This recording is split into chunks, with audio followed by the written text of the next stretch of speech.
dehors de la prise en charge des patients adultes, ce robot qui est adapté aux petits poids va permettre d'améliorer la prise en charge des enfants en termes de précision et donc de sécurité. Alors globalement, il y a deux grands groupes d'utilisation. Il y a d'une part les malformations de la colonne vertébrale qui intéressent la jonction crânio-cervicale chez l'enfant et évidemment l'ensemble du rachis avec les scolioses.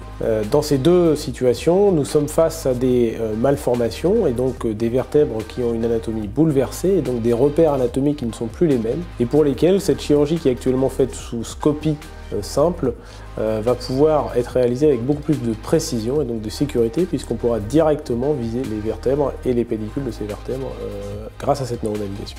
Alors la seconde utilisation s'adresse aux pathologies cérébrales de l'enfant, puisque à l'heure actuelle, nous réalisons régulièrement des biopsies pour les tumeurs cérébrales non extirpables des enfants en situation profonde à l'aide d'une neuronavigation simple.